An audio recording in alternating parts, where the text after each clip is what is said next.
Hello! Yeah, XM28 rocks, you're totally correct. Now, I have no idea if people can hear me with this on, because it doesn't actually have a speech diaphragm on this mask. It's just got the exhale valve at the bottom there. I think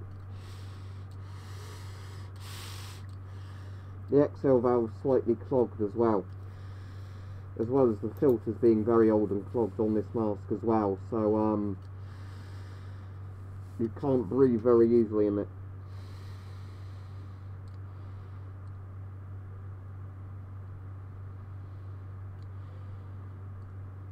Yeah, Richard was actually first.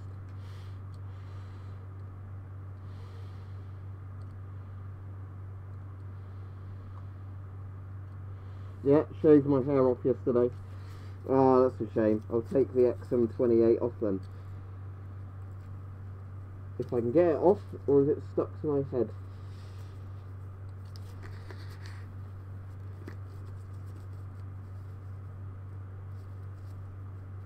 I'll do the straps one at a time.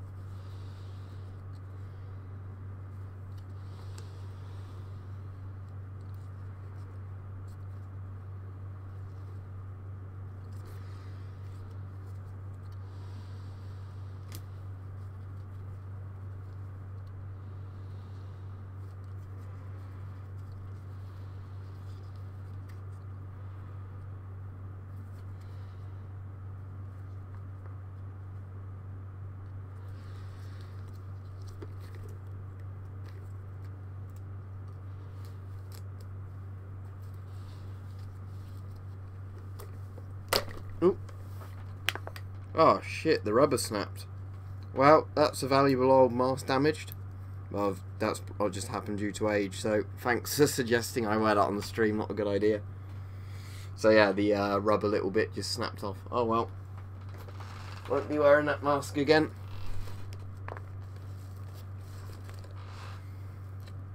My most valuable mask as well, technically. Oh well.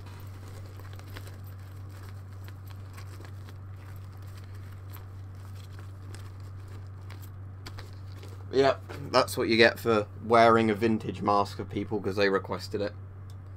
Yeah, the straps are old, and that's like the problem with pretty much any old mask, is the straps don't really work, so when you tighten it up on your thing, they don't undo.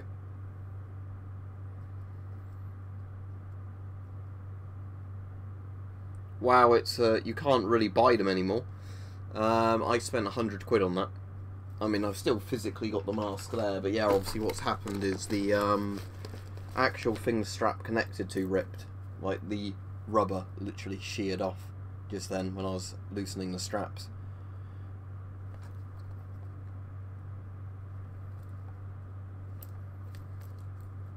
Yeah, because all of them have that bit of rubber there with, like, the metal clasp. All my masks are pretty much from eBay. Don't forget to like the stream, everybody, if you're just doing, just joining and everything. Get a GP5. Just go on eBay and buy a GP5. I didn't make the small club. Somebody else did, but it was a sawn-off bit of a pole. I think it's got furniture tacks and leather on it.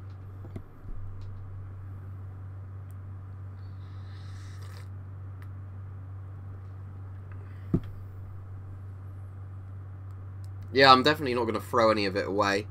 But yeah, I'll have to look into that. I think it's because as well the mask's made from silicon. Over time, obviously, silicon, you know, sort of goes a bit shit, doesn't it, really?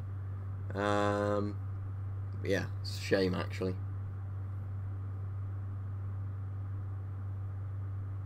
I already answered you, Nicola Gaming.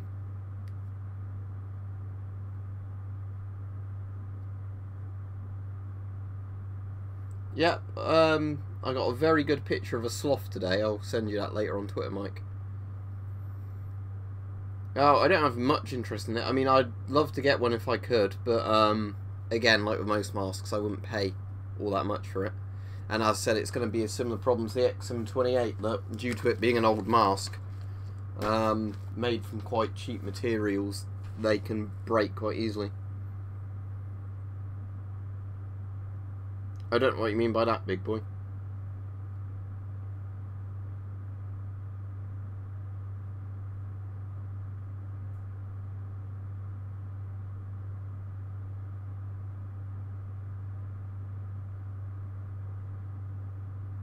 No, I don't particularly get into that kind of thing, V, to be honest. That's not my jam. It doesn't float my boat, if you know what I mean. I like them for collecting purposes. It's for rebreathing setup, Celtic Productions, but you'd need 2 of them. And obviously I'm not going to buy another one for a rebreather I'm not going to use. Up to you if you want to get a buzz cut. It's not my job to tell you to get one or not. You'd have to just look on eBay malpractice until you find one for sale. No, imagine they cost a lot of money, Iron Man Spartan. And I haven't got a use for a spacesuit.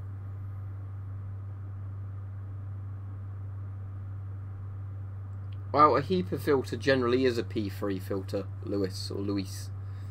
So it really depends what you mean.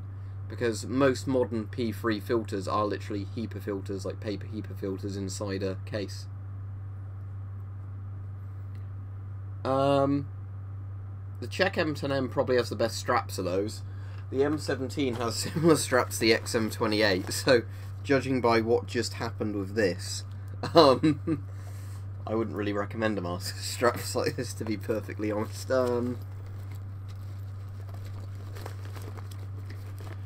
Yeah, check M10M then. I just find them interesting.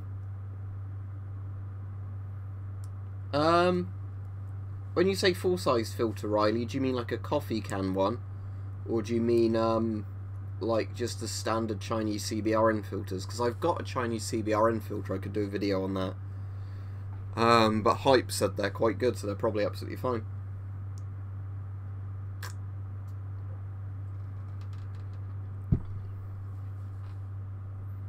Yeah, I can do a video on that at some point then, Riley, because I've got a CBRN one.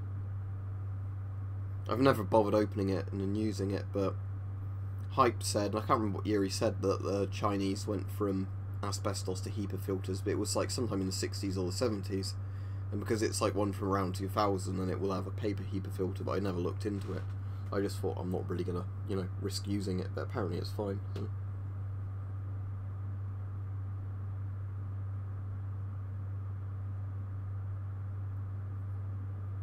Nah, I don't see the point in having a Reddit, to be honest. There's a Discord server for patrons and things like that. And as I said, sometimes there's serious discussion on the Discord. A lot of time it's just people shitposting or whatever, or chatting shit to each other, so I'm not a big fan of Reddit in general, to be honest. Yeah, also mentioning about unblocking people, Weapon Collector's done a video on that. That's the one he's just linked, so that's the best place for me to check now, because you can post on there and I can actually reply to the individual comments. On his community tab one, I couldn't reply to them.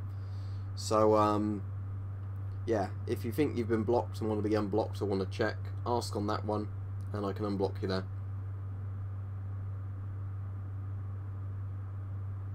Alright, sounds good, Richard. Because they probably thought it was a good idea because America was using it, I suppose. Well, depends what kind of radiation they're on about. If you mean things like alpha radiation, sure. But I mean, obviously, if there's still air flowing into your house, and alpha particles can get through unless you've got like a filter system going into your house.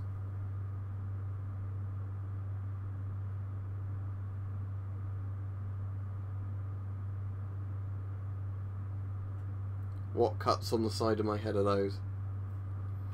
Yeah, exactly. If it's gamma, there's no way your house is stopping it. I imagine thick enough bricks and windows in your house would stop beta, no problem. Alpha, you'd need a filtering system to block. But yeah, gamma, your irregular house is not going to stop gamma radiation. In theory, to lower the risk of gamma, you'd have to have like quite a deep basement, you know, and then that's reduction, not total elimination of gamma. Right, thank you, Killstrike. I just did it myself last night, as I always do. in general, it takes a few days before my scalp looks decent again once I've shaved it off, because what ends up happening is once my hair's shaved off, you see like how horrible the human scalp gets basically, and then what I can do now is moisturize my scalp a bit, and then my head will be really good for a bit. I've already answered that, Peppa Pig. Yeah, but the more layers of stuff T55 does have an effect on reducing gamma or stopping it. So as much as like, yeah, a thick amount of lead or concrete will be like something that outright stops gamma, if you have plenty of different walls and like spaces and furniture and rooms, that will reduce the amount of gamma getting through. So in theory, depending on where the source is, you know, being in a basement where there's rooms and earth and stuff around it will actually lower the dose you're getting, even if stuff gets through.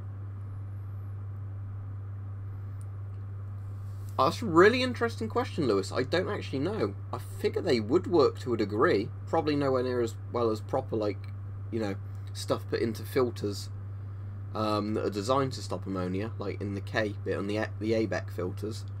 But I imagine that would certainly work better than nothing. You know, if you're just mixing some of those in with charcoal, I imagine for a homemade filter, that would certainly, you know, give you a lot more protection than no, you know, extra bits at all. Fallout Equestria. Okay, let me Google it, because I can actually Google stuff now. Because I'm, like you said, I'm on the stream where I'm at my PC, not inside a game. So there's this My Little Pony in the Fallout world. I have no interest in that. I have never watched My Little Pony.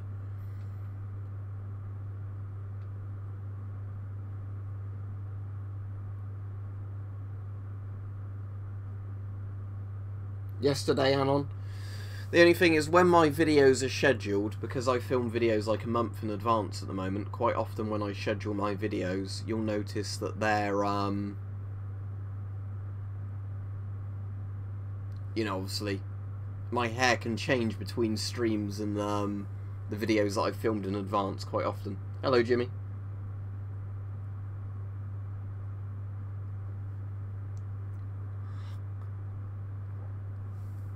Right, I can go through absolutely everything on my wall in this stream if you like, but because it's not as, you know, it's a bit messier than I'd like. Right, I'm going to go from this way and go through. So in that bit corner you can just about see the sabre. That's a US reproduction 1860 sabre. Then there's a flail and an arming sword, and there's a GP5M in black covering that. Then there's a Chinese, was it Type... Hype would say if he's on, I've forgotten. Is it a Type 64A or something it was called? Then there's a katana. There's a German M65 mask on there. There's a PDF missing its hose and an L1A1 SLR.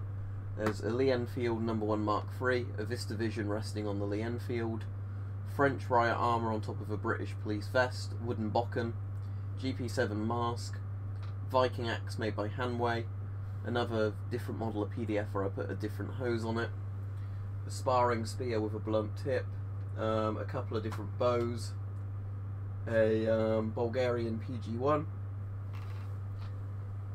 a John Barnett rapier, windlass flail, not flail, sorry, just a regular mace, like a non-functioning crossbow, basically just a decorative one, because my other crossbows are on different walls and in the wardrobe down there, and a Daisy noisemaker rifle. That's absolutely everything.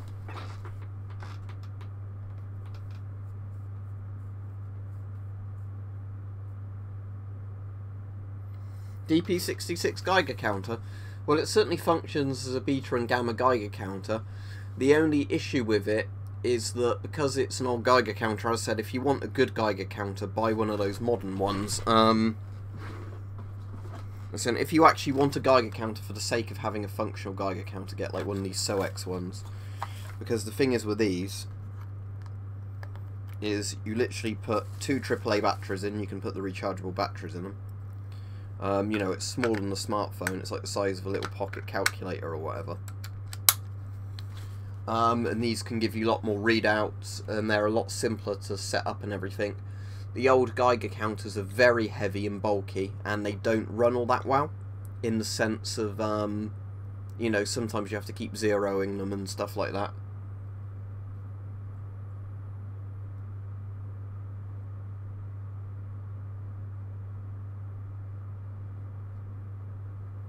I missed Iron Man's previous comment.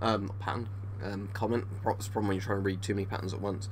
You see, something like this is exactly what you want, because it's you know, for like radioactive stuff, it's a simple to read display. It's got different display options on there, and you know, you don't have to really think about it, so I'll leave that there.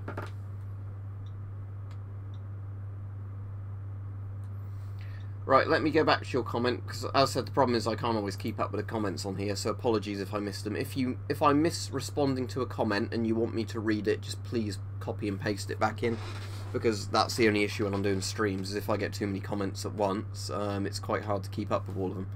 Anyway, let me go back to that thing, and I will see what people were saying. There was a question about camo, wasn't there, which I've missed.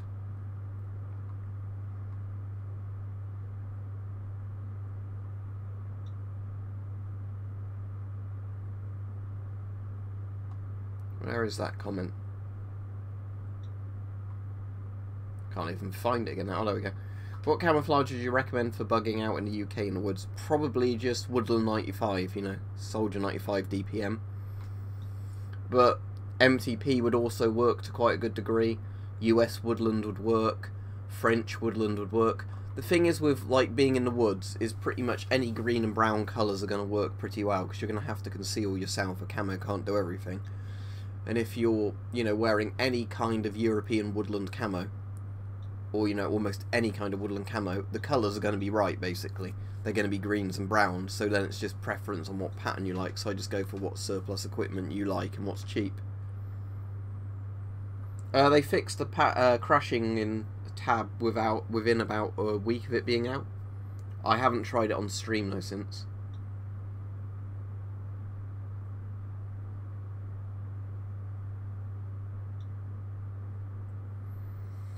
That really depends, Malpractice, because most masks will work. The thing I hate more is when surplus sellers sell GP5 filters and they say, oh, it's 100% safe, no asbestos in it, because then they're lying.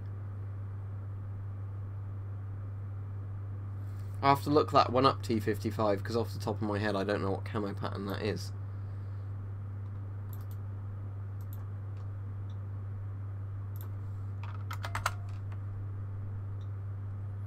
Let's go on Camopedia and see if that one's listed. Ooh, Geiger just made an interesting beep then. Don't know why it did that.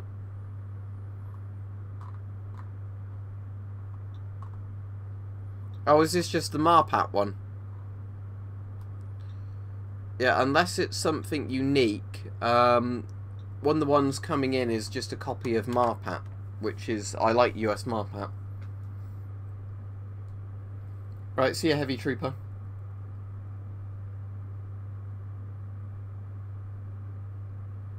Probably the AK-47 or the AKM. That's got loads of fanboys. And it's a very good rifle. It's just, you know, it's one of those rifles where everybody knows it, even though, you know, I'd say if you asked anybody, name a gun that wasn't into guns or anything, they'd all know the AK-47. I don't know about recharging it, because obviously I don't have the stuff. I have, it takes batteries. So, with mine, it powers on and everything, that's fine. It's just half the time it won't pick up any radiation even when you put check sources by it, and you can flick it on and off a few times and it will start taking readings fine. And if I compare the readings to this Geiger counter and then, you know, just convert you know, sieverts and Röntgens to be, you know, on an online calculator, the readings are very similar. So I don't think it's bad in terms of giving a reading, it just seems very temperamental whether it works or not.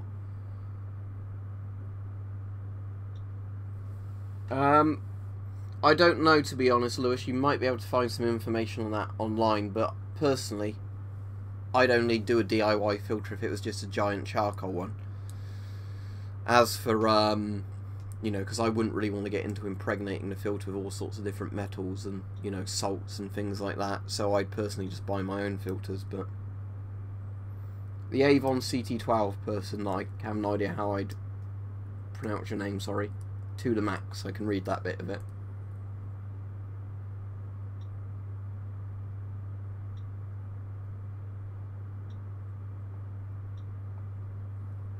Right, again, if I missed anybody's questions, please repost them now.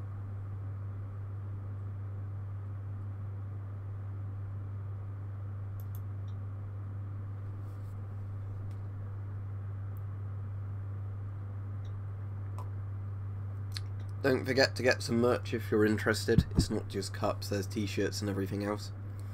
And that's quite good. We're only 20 minutes into the stream. Well, 20 minutes has gone fast. 21 minutes. And it's already got 32 likes, which is higher than the concurrent viewers, which is good.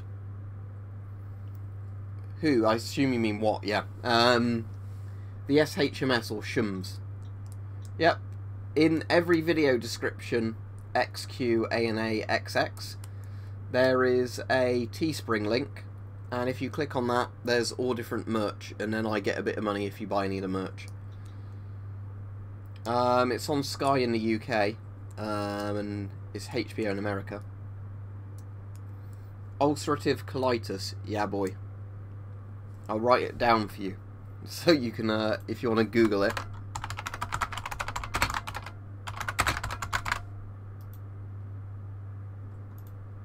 Okay, so it's... it's because my thing's in there. So Crohn's is very similar. Yeah, I feel for you, Anon. But yeah. Yeah, but that's a very similar thing, isn't it? Crohn's is just essentially the same thing, but spread over a wider area rather than just being in a bit of the intestine.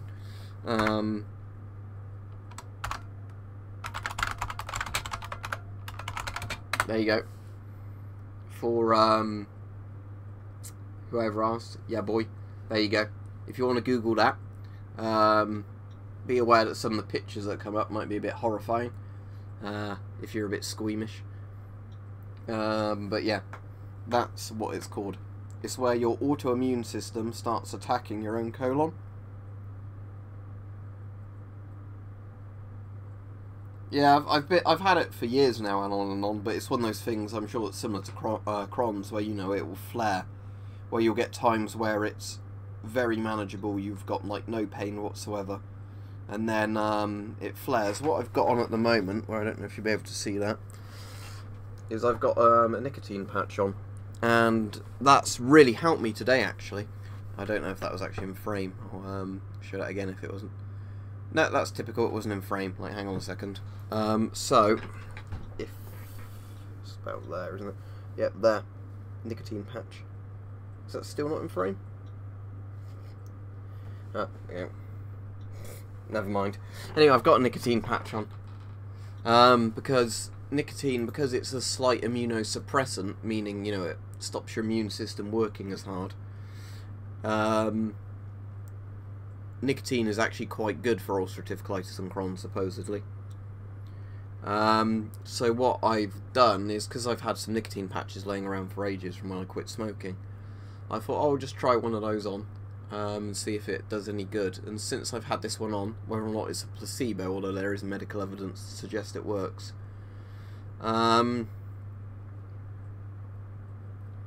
you know,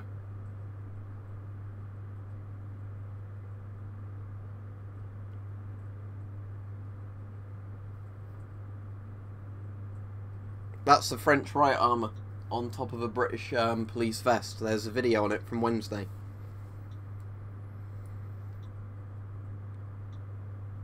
Do you mean vaped? Yeah, I've got a vape, but the thing is with vape, there's still a lot of places you can't use it, and supposedly a nicotine patch is a bit better because you're getting a controlled release of nicotine, like, throughout the day. Whereas obviously when you vape, you get a lot of nicotine, or smoke, you get a lot of nicotine at one point, but then there's no more nicotine, you know, when you're not doing it. Does what bother me too much? T55, the ulcerative colitis. Again, it depends on how it's treating me at the time.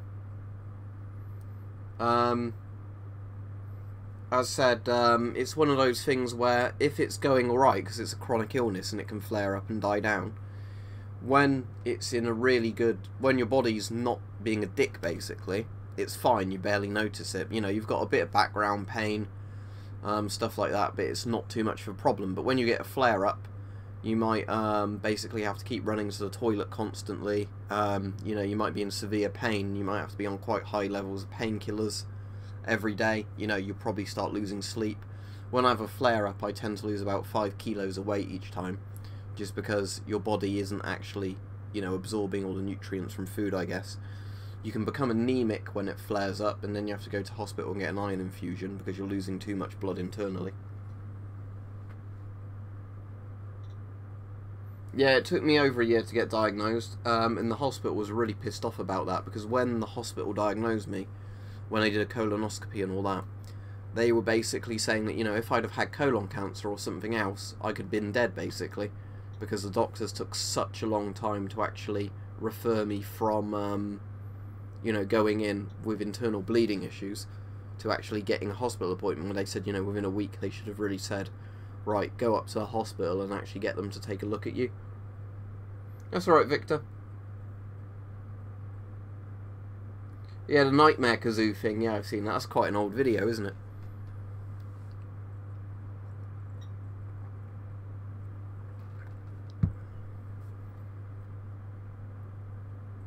No, I didn't get misdiagnosed with IBS, because when the first time I got properly diagnosed was literally when I went into the hospital. They did a colonoscopy and they could see that my insides were just complete, you know, the inside of my colon was just completely ulcerated to fuck.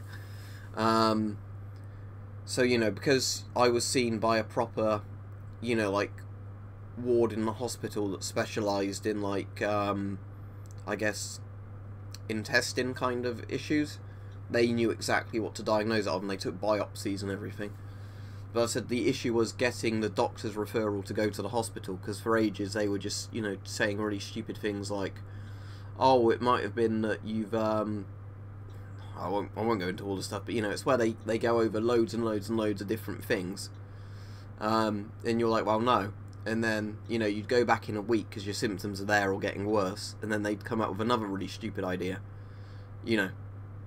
And I know it's because they want to go through the most common things first, but when it's something really serious that can result in a person's death if it's not diagnosed and treated quick enough, you know, that's no good. Because I know somebody who, luckily he survived, but he had leukemia. And he had the same issue where he kept going to the doctors and they kept saying, oh, you've probably got the flu or something like that. And in the end, I think because he collapsed at work, he was sent, you know, into an emergency thing. They did a blood test while he was there, and then they found out he had cancer. But, you know, the actual doctors weren't even bothering with blood tests or whatever. They were just, you know, kept fobbing him off, saying, oh, there's nothing really wrong with you. You've probably not getting enough sleep, or, you know, you've probably got the flu, or, you know, whatever else. No, I don't know what that is, Bartos. Or I might if I looked it up, but... yeah, my very first gas mask I ever got, Toilet Noob, was a Finnish mask, the Finnish M61 V2.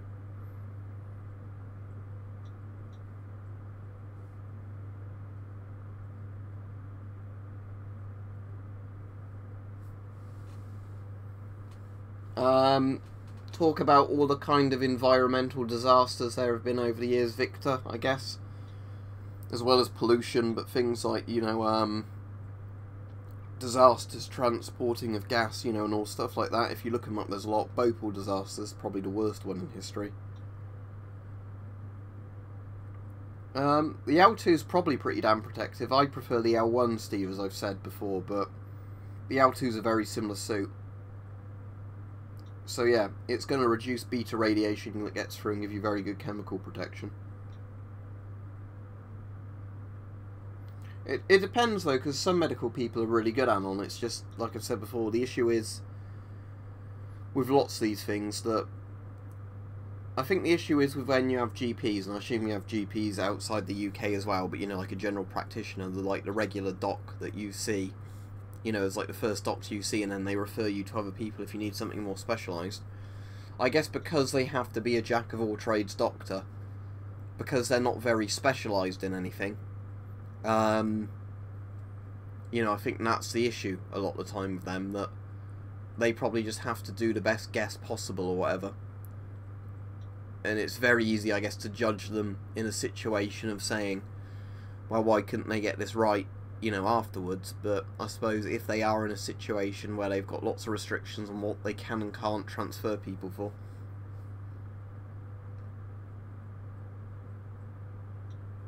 My least favourite gas mask is probably... well, I've got a Chinese M65 on order, which is a notoriously bad mask. Apparently the build quality of the mask itself is good, just not the actual filter design. Yeah, I'd say eBay and on. But... oh, is it sort of typical communist style music, T55? I might like some of that. Because I like some of the Soviet and like East German like music. Anyway, what comment was I answering? But yeah, other than the Chinese M65 mask, when that arrives, probably the Scott GSR. I know a lot of people go, oh no, the Scott GSR isn't that bad, but remember the Ministry of Defence had to get rid of them due to how many were turning up in unfit condition for use and how heavy it is. But I suppose things like the GM30 and GM54 are pretty bad as well.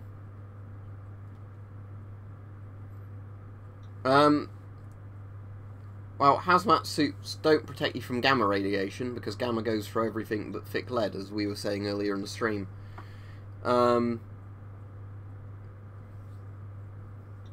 They don't need to be airtight. Most chemical agents are actually liquids. Basically, nerve agent, when it's dispersed, is a liquid. It's like water vapour. So the point is, with an NBC suit, the liquid hits it and then it runs down, and as long as you've not set the NBC suit up so the water can then run into your clothing, it works. But anyway, I'm getting distracted. But they can protect you from alpha radiation, because alpha radiation is like dust, so as long as you're not inhaling it or ingesting it, you're fine. The whole idea is alpha radiation either sticks to the outside of the suit or falls off. It doesn't actually, you know, get into your body.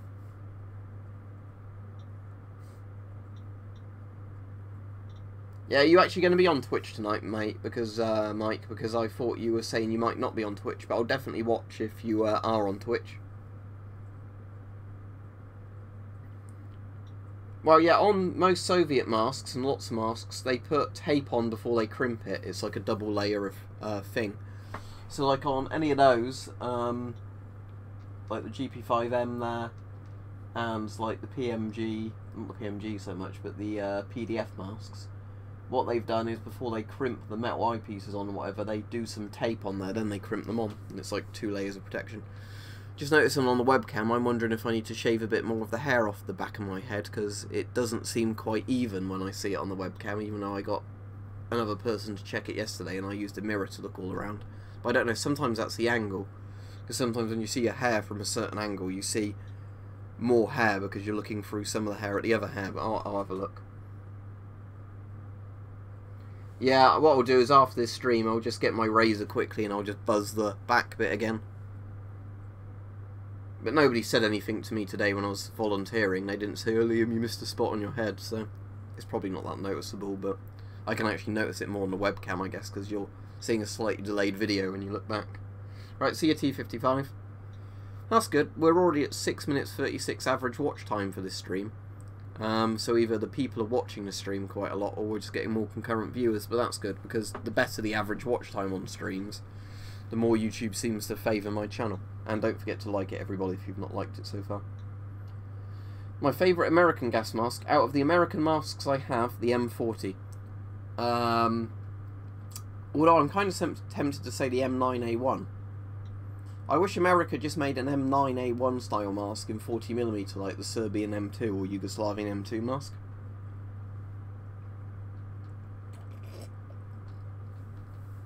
Well, seeing as the grasshopper died in this stream, shall I get my favourite mask on to show you? Well, not my favourite, but my oldest mask. The one Weapon Collector also has. I need to take my glasses off first, don't know, that would help before I break my glasses as well.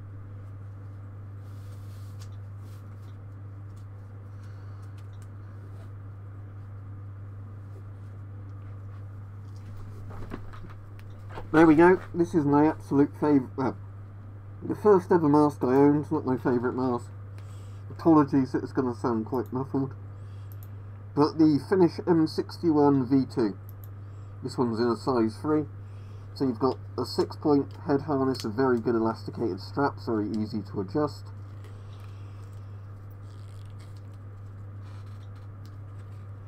I thought you had that World War II British civilian duty mask as well, Mike, you found in your attic. Yeah, this makes a very good face seal. All in all, it's a very good mask. It's a copy of the US M9A1, but it's actually better than the M9A1 because on the inside of the mask there it's got a peripheral seal. So it makes a better airtight seal to your face because of that. And it's also, I think, yeah, the straps on this are much better. It's got very good, you know, easy to adjust kind of elasticated style straps where you just literally have that sort of buckle system. So yeah, Finnish M61 V2. I actually prefer the V2 to the V3.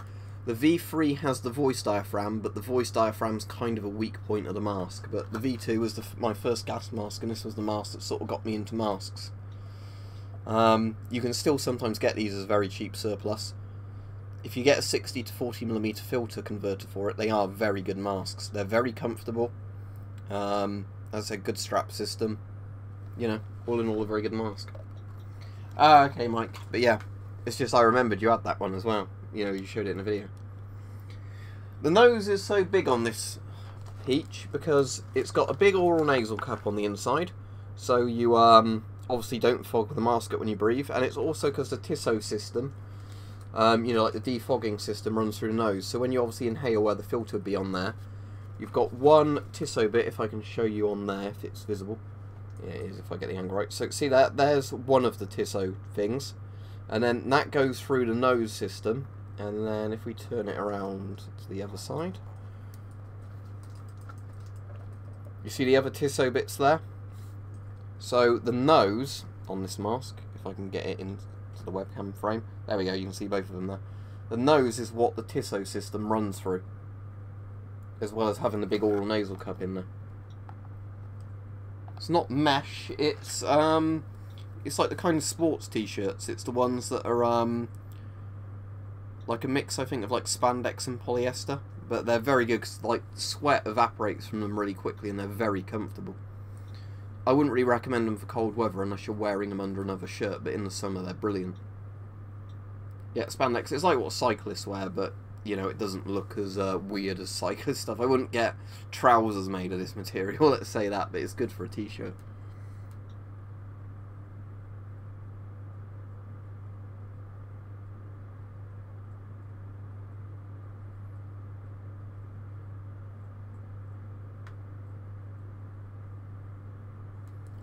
Every sort of, Steve, for every Warsaw Pact kind of suit I've seen, the kind of sealing system on the front, you know, where it goes down with the multiple kind of flaps, seems to work absolutely fine.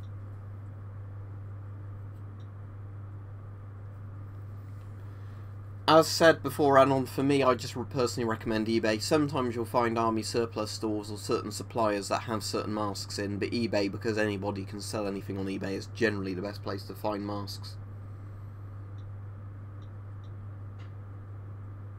Yeah, but this stuff comes from Decathlon, and it's a lot cheaper, but it's the exact same stuff. At one point, these were like £2 or £3 a shirt, and they're really comfortable, so I ended up just buying loads of them in different colours because they fit well, you know, they wash quickly, they're good for the summer, you know, and it meant I could just get really comfortable shirts quite cheaply.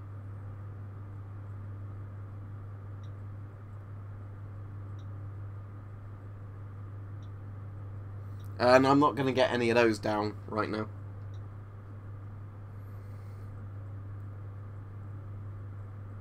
You might as well get a dust mask on. At least, you know, like a half-face respirator proper dust mask. But for the most part, you'll be taken through very safe places. Because the masks only protect you from the alpha radiation anyway. I mean, if you kicked up a load of dust and that was irradiated dust, then that could do you serious damage, yeah, if you inhaled it. But, you know, like, what I mean by a half-face mask, let me get one on. You certainly wouldn't need a full-size mask or anything like this, but like one of these with like 3M filters on it, like the P3 ones, see P3R on there. You can wear glasses with these as well fairly well. So put the neck strap on, tie that up. This is a Chinese copy of a 3M. It's not as good as an actual 3M, but it's still not bad. I'll just take my glasses off a second first. So put that on there, put that on there.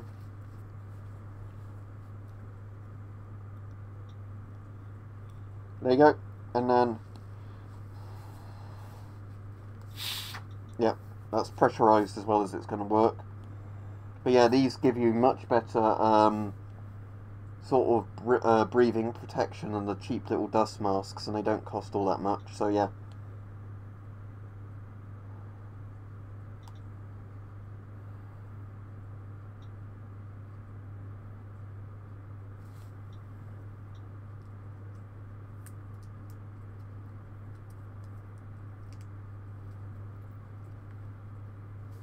I think it's probably just because you're asking so many things about where should I buy this mask, where should I buy that mask, and as you know, my answer is generally always eBay, so... that's good, Mike, yeah. 6-foot pole. Ah, that sounds very good. What about GP5s, big boy?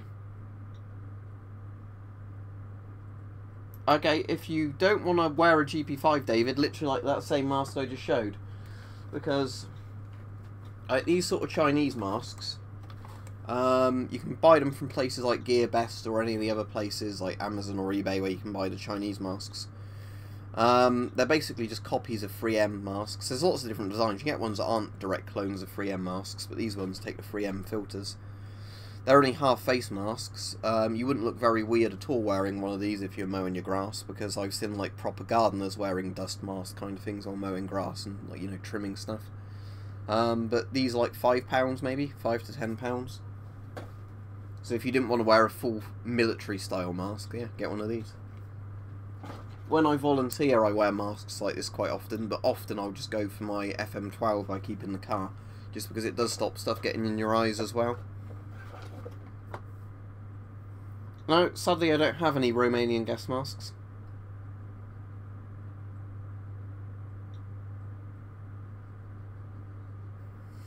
Oh, I think that, yeah, used to be a very popular video, Riley, where he was saying gas masks were useless. And then he was basically, most of the complaints he had were about the M17 style gas masks. So, you know, if you got a mask that was a bit better than an M17, you know, a cheek filter mask, half the problems he mentions wouldn't be there in the first place. And he also seems to think, in that video, you know, like I said, I don't want to get into e-drama, but this is quite an old video. You know, most of the complaints he makes about gas masks are only like masks for certain military uses. He doesn't seem to understand, like, people might be exposed to tear gas, or, you know, there might be a chemical leak somewhere and they want to evacuate. You know, he seemed to only be coming up with, you know, oh, if there was lots of nerve agent, if you've not got your full NBC suit on, you'd die. Well, for a lot of people, you know, that's not really a problem, is it? They might just want a mask to evacuate from somewhere. I'll show you the Fairbairn Sykes, yeah boy, because it's actually, or I always keep it on my desk, but there you go, that's my FS knife, one of my favourite knives, but again, this is a dagger, it's not a practical knife. If you mean like EDC kind of useful knife, something like this, Tangram one. This is the knife I always use when volunteering, most of the time. This Ganzo one. Although today, I didn't bother with a lock knife, I just used this Prometheus one, which is very good. Because this is actually a UK legal EDC knife, because it's not locking. Although, as I said, I've got a good reason to have this one. It's just today I didn't have it because I knew I was doing some other stuff once I finished volunteering, and I didn't want to have to leave my knife in my car or, you know, do anything like that with it, so I just thought I'd carry an EDC one. I volunteer with a Blue Cross, David, which is an animal charity. It's like an animal rescue one. So if there's abandoned or abused animals, or where people can't look after their pets anymore and have to give them up, we look after them, like do all the veterinary stuff and all that, until we find somebody who can adopt the animal, that can look after it properly. So, you know, you might get like animals in, if an old person has an animal and they die or have to go into a nursing home, then we'd look after the animal till we find a suitable sort of family or person to adopt the animal and look after it properly. Not that many anymore, Elite SAS. I used to have some, but I won't keep going into pets because that keeps getting asked every stream and it annoys me. Not saying you annoy me, I'm just sort of saying that, you know, it's one of those ones where, because it's one of those questions that gets mentioned over and over, I just don't like to keep going into it. I'll have a look then, Michael. But yeah, last time I checked, I didn't spot any Romanian masks for a decent price. Because most of them are like the M65 clones, aren't they? And when I looked, a lot of them were like £40 plus with the postage, you know, on top of the original price.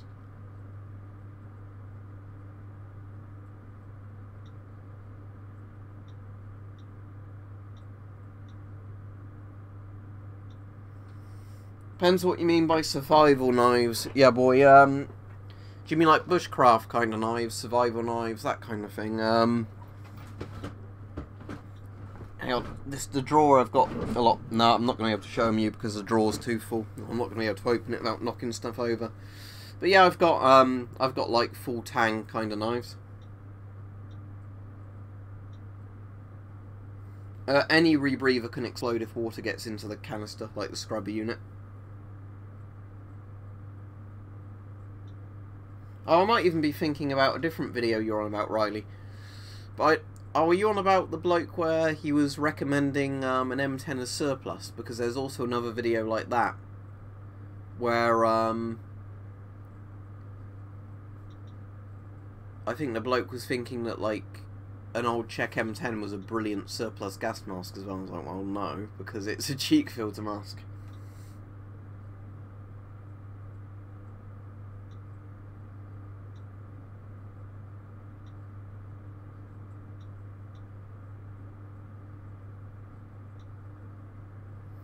Yeah, that's why I like using fishing waders with mine, Steve, because the fishing waders come up to about here on you. You know, I've got like the fishing waders that come up just to under your armpits, you know, to at least the waist, to under your armpits, depending on how much you adjust the thing up. So if you get those and then you put a coat on top of it, you know, the water would have to get up really high before it would come over. Well, yeah, with some of the NBC suits, when it gets to your waist, it would come over.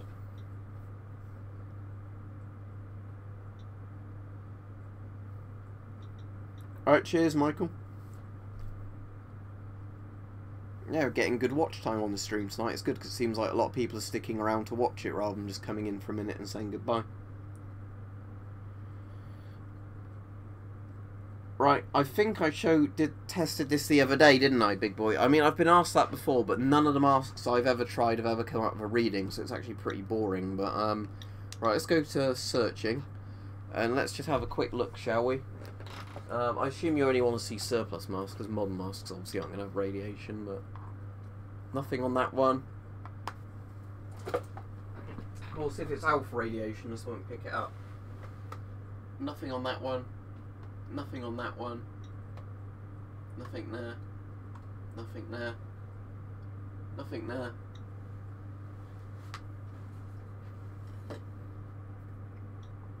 Nothing there. Nothing there. See? It's going to be pretty boring because none of them are going to be radioactive masks.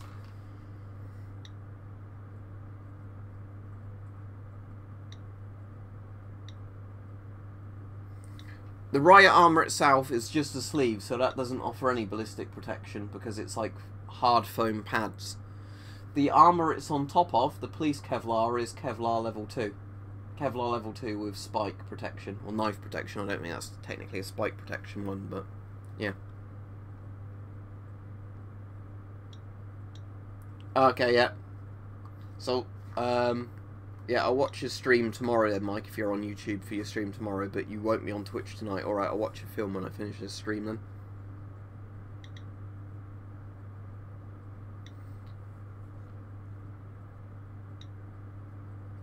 Look in the corner, Michael. Look in that corner down there. What does it say? No, I've got a couple of other, like, Warsaw packed cold weather headgear, but not Ushanka's.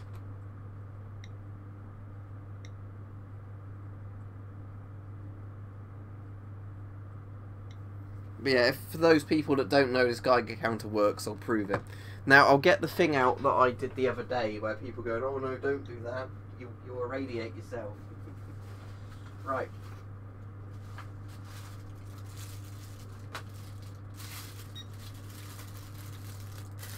Right, so this is the bit I extracted it from the smoke alarm.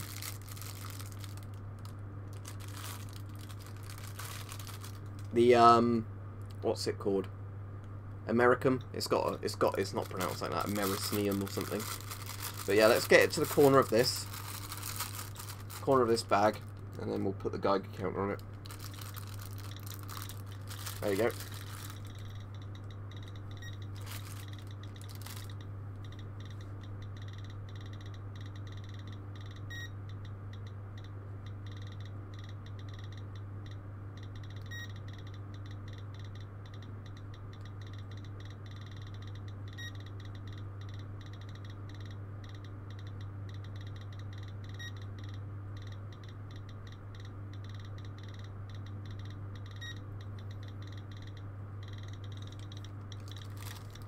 A SOX 01M, I believe.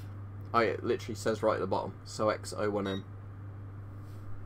I was sent this for free thanks to a guy called Ziggy Jinx who does metal detecting videos, and he was sent it, and he basically couldn't really do a proper review on it, so he asked me if I wanted it, and I said sure. But yeah, this is the much cooler, hotter thing, the Fiesta. The makes that tick off a bit faster than the bit from the smoke alarm does.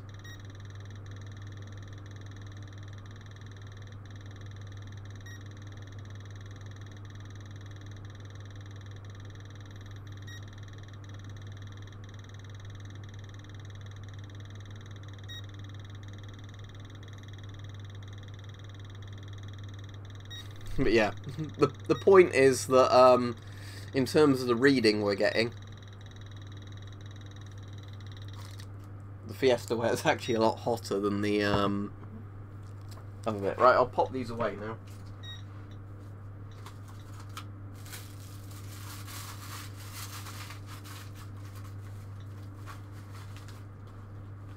I'm trying to actually remember, does this little bit of the smoke alarm actually have any radioactive material on it?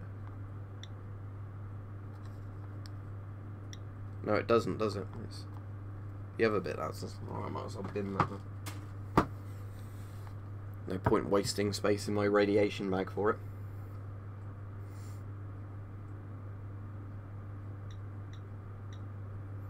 No, very, very rarely. I occasionally use some of the YouTube Reddits, but again, that's often, like most Reddits, full of people who just bicker about stuff. Like, somebody will ask a question, and then if you go in the thread, the most upvoted thing won't even be somebody answering the question, because it's Reddit. It'll be like somebody posting a meme kind of thing. Or sometimes I'll actually try and help the person out. Post, like, if I know the answer, I'll post it, otherwise I wouldn't post in the Reddit thread. And then quite often, sadly, you'll go into it and find out that your thing gets downvoted, and then the person who gets upvoted is somebody who doesn't even, you know, answer the question. So, right, I'm just going to check your thing again. Mike, but no, I don't think there's any new people on there that have asked to be unblocked since I last checked it.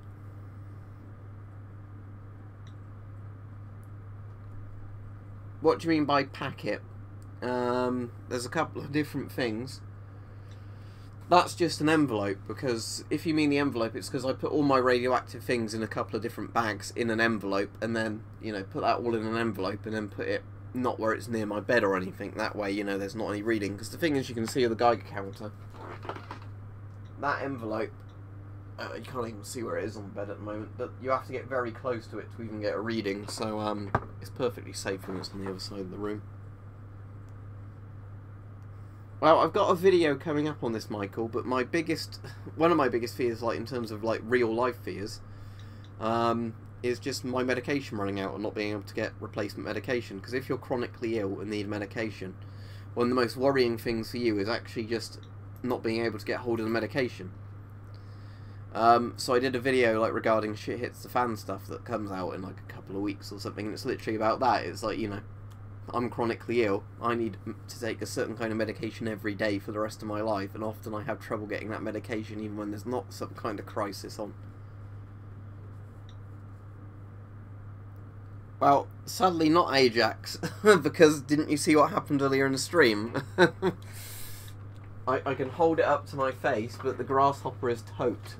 I'll fully undo the straps very, very carefully, but see, that happened because it's an old fragile mask. But I'll fully undo the straps and just sort of loosely put it against my face, if you like.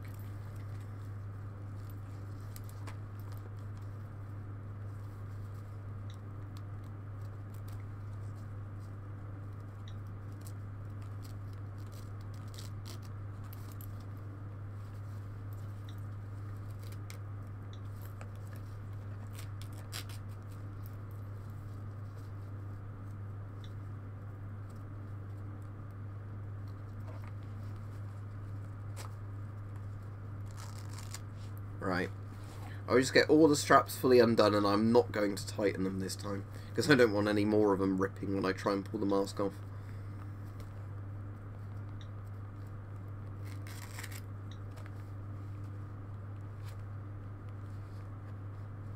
Right.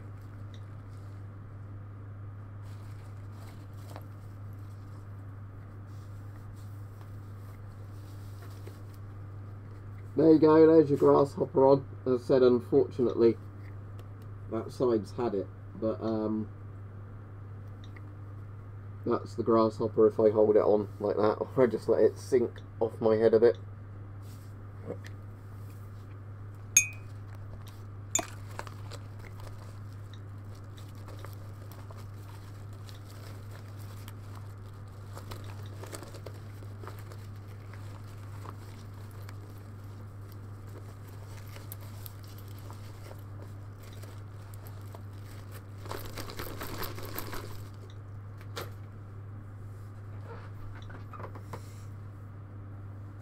As far as I'm aware, Scotland doesn't produce any masks. Scotland uses the same masks, you know, Britain uses.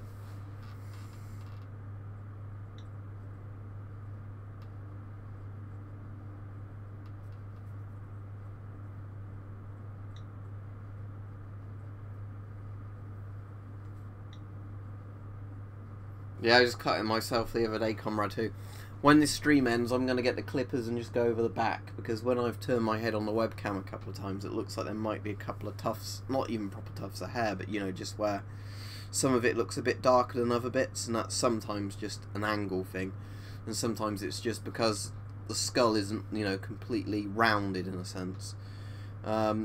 If you've got little pits in your skull or whatever, or jutting out bits, the hair, often when you go over it a couple of times with the clippers, isn't quite even, so I might have to get the clippers and just, you know, go over that precise area a few times.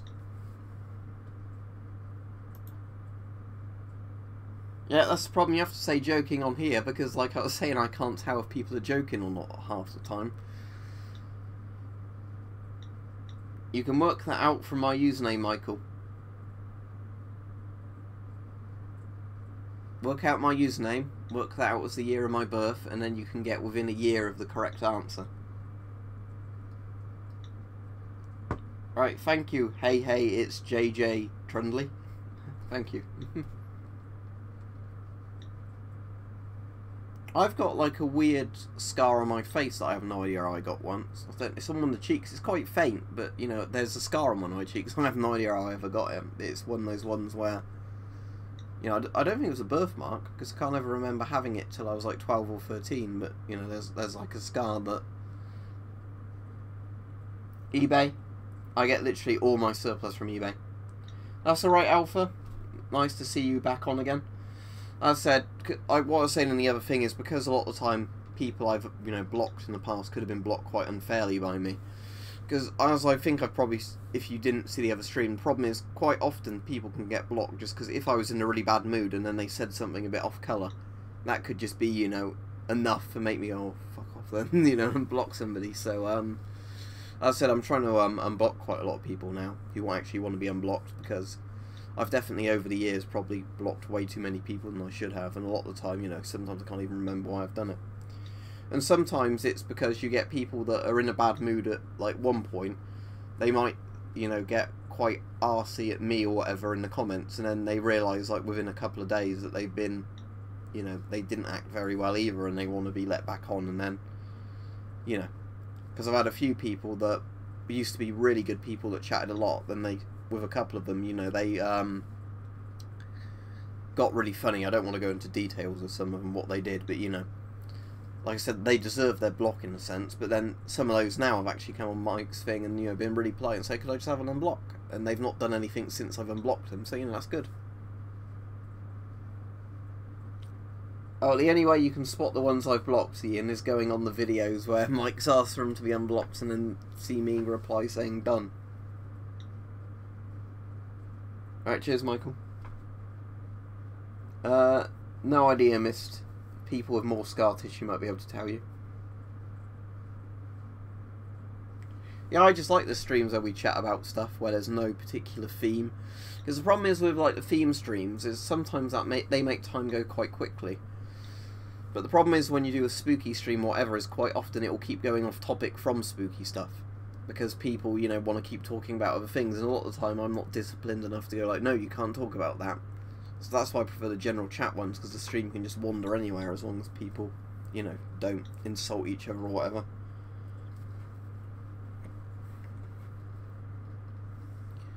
No, with Airsoft, the nearest airsoft site to me is like 30-40 miles away. They only do airsoft matches, I think, one Sunday a month, and I work Sunday, so I'd have to book them off as holiday. So it's just a bit inconvenient for me to do airsoft. It's one of those things where if there was a site closer, and they did it more often, I probably would carry on doing airsoft. It's just for me. Again, it's quite a trek to the nearest site, and they don't run airsoft on that site very often. Mesalamine, Anon, whatever it's called. The brand's called Pentasa, but the actual stuff's called Mesalamine or Mesalamine, something like that. And the one I take every day, and if I get a flare-up I have to take more medications, but the one I take every day is like granules. So it's a bit like taking a tablet, but they're like loads of small granules. You get like hundreds of them in a packet, and you just swig them down with water. So, you know, you pour them into your mouth, and then you swig some water back. And they coat the inside of your colon, and I think the idea is that when they're coating your colon, it's harder for your body to attack it. It's almost like a protective shield rather than being an actual medication.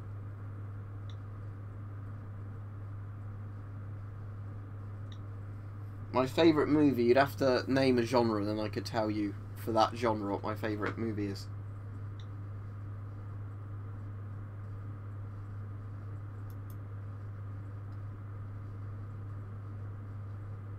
It depends, Ian. Lots of people are fine. It's just, like I said, I'm not going to get involved in any drama. I've said because it's just too petty to get involved with it, really. If people don't like my stuff, then they don't like my stuff. People that have constructive criticism, you know, where they say, oh, I like your videos, but you could do this better, you could do that better, then I certainly want to listen to those people, you know what I mean? But I think I've realised at this point there's some people that are going to dislike my videos or whatever, no matter what I do.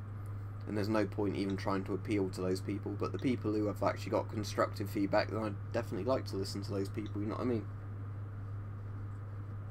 Yeah, that'd be good, Mike, because I'd like to see one that's not being hosted by me, you know. Because sometimes the regulars you get on Mike are different than the regulars I get on. So that means you might get some different stories from that. And, you know, I'd quite like to see you hosting a spooky stream. Yep, Comrade Starling, if you want to make content, absolutely. Don't let anybody tell you otherwise. If you do a few videos, decide you don't like doing it, yeah, don't do any more, but, you know, if you want to make content, sure. Right, thank you, Patriotic Brit. Is that a gun, the Scorpion Evo A1? Let me look it up.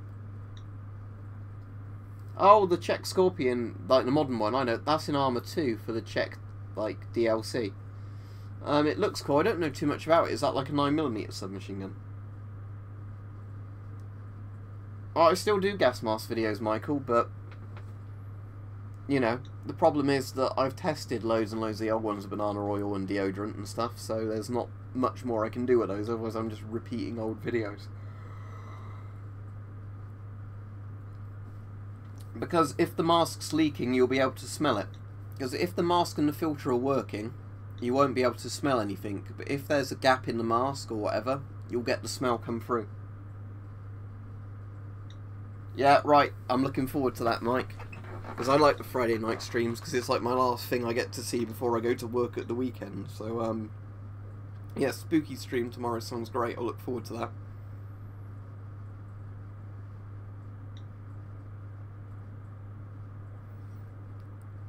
Yep. The heck you Marines in the original Half-Life do have US M40 masks, yeah. Alright, see you, Peppa Pig. But yeah, I'm trying to think what film I might watch after this stream. Let's have a look what I've got on my hard drive. I mean, there's also Shudder and like other things like Amazon Prime. Let me just open Amazon Prime and see if there's anything that jumps out to me on there, considering I pay yearly for that.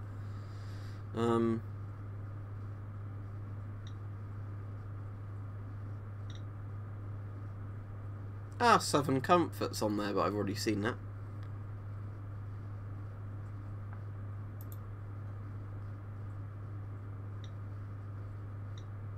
There's lots of films that are decent that I've seen before and can't be asked to rewatch.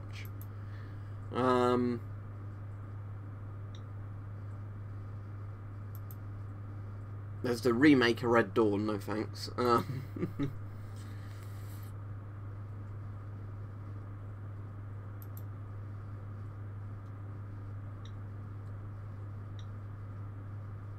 Well, Scream and Scream Again's on there. I'm kind of tempted to watch that.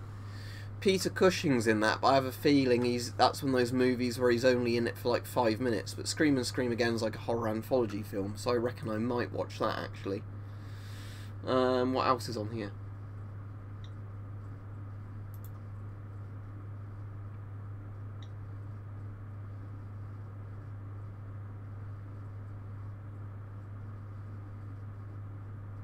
Oh, the old Dark House is on there as well. That's like one of those really old classic horror films.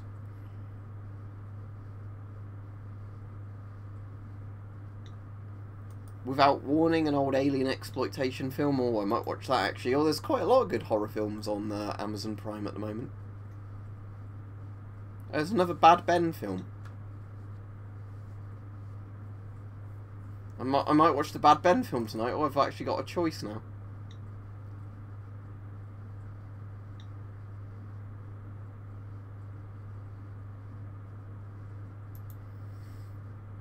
You see, this is the quite interesting thing, is now and again I'll go on somewhere like Amazon Prime or a streaming site I pay for, and there'll be like loads of new films they've put on there. Like, actually, when I say new, I don't mean new as in new releases, but you know, like classic films that I actually want to watch.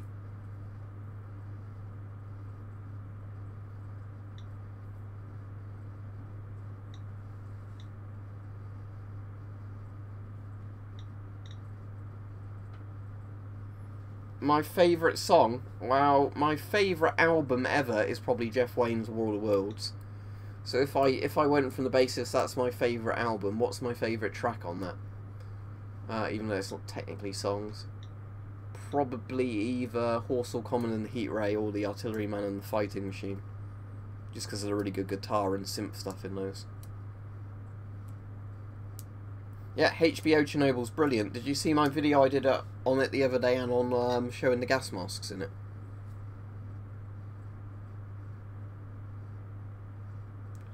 Now, I watched Crime Wave earlier though, Mike. I don't know what to think of that. I wasn't expecting a film so sort of slapstick and silly as it.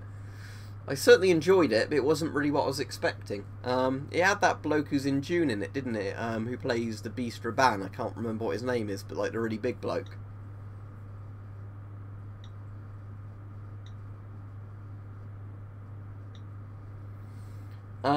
It'll be fiberglass or papery stuff. It's certainly not asbestos if you mean the modern Israeli filters, Army Aloof, because Type 80 filters don't have asbestos in.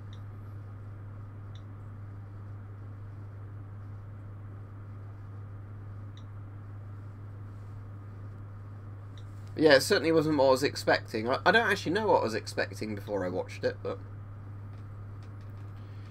Any mask of particulate filters help against fallout because they'll block alpha radiation and they'll reduce the beta radiation either completely or by a bit.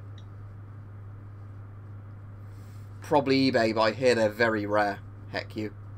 I'm going to keep calling it heck you because I have no idea how I'm meant to say it other than HECU.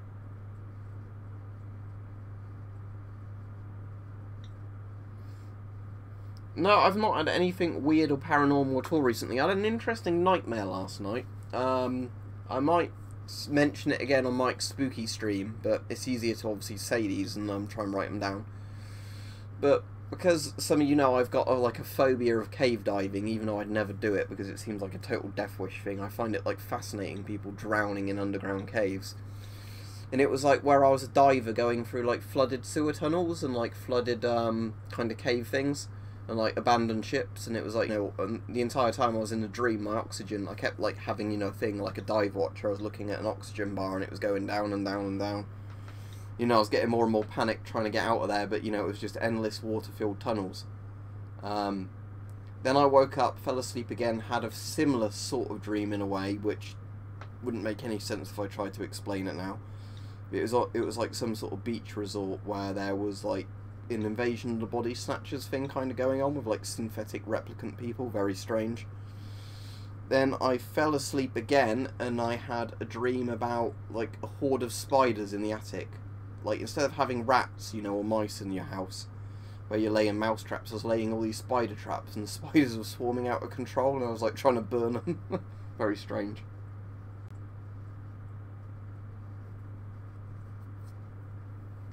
But I haven't really had any ghost experiences since the ones I've done the video on. And I said I'd be making it up and pretending if I said I'd had more, because I haven't. Like, they're the legit experiences I had. But I have nightmares quite frequently. But that's apparently just because, you know, a lot of the medication I'm on can cause dreams and nightmares. And because I'm on so many different medications because of my health issues, quite a lot of them have that side effect. Not really replicants as in Blade Runner. But when I say replicants, I mean, I know you're joking, but I mean, it's more like, a bit like in Captain Scarlet, where people die and then the Mystrons recreate them to use them as weapons. A bit like that, you know. Or Invasion of Body Snatchers, you know, where it's like a fake version of a person that's out to get you.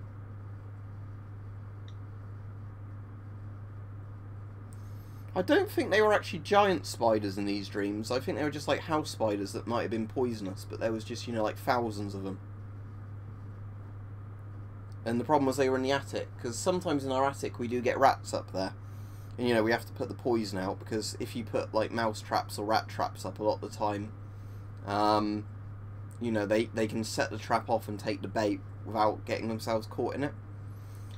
So we often have to put poison up there, you know, but because now and again you get scuttling in there, I was imagining, you know, like hordes and hordes of spiders in the attic, which is actually a lot more frightening to me than rats. I've never seen the original Invasion of Body Snatchers. I really ought to. I've seen the one with, what's his name in Donald Sutherland, and what's his name, the bloke who was in Star Trek who played Spock. Was it Cronenberg who did the remake of Invasion of Body Snatchers? I'll have to actually look that up. I don't know if it was Cronenberg or not. Invasion of Body Snatchers 1978. Oh no, directed by Philip Kaufman. For some reason it just feels a bit like a Cronenberg movie to me, that one.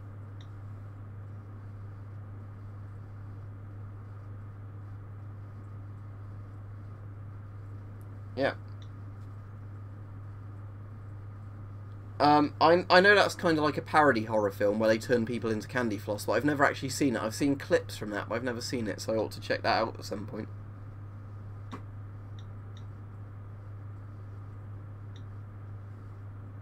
Ah, it's very strange, Michael, so it's like a gas mask themed nightmare then. I don't think, weirdly, I've had many gas mask themed nightmares, despite how many there are in this house, you know, and I spend most of my day talking about them.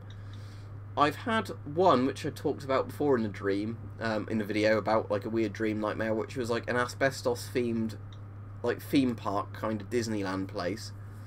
And it was kind of like being stuck in a factory that was making asbestos, and I was, like, wearing protective gear that didn't protect me properly. But I don't think I've ever had nightmares that I can remember that were actually about gas masks, you know, like with creepy people in gas masks or anything like that, strangely enough.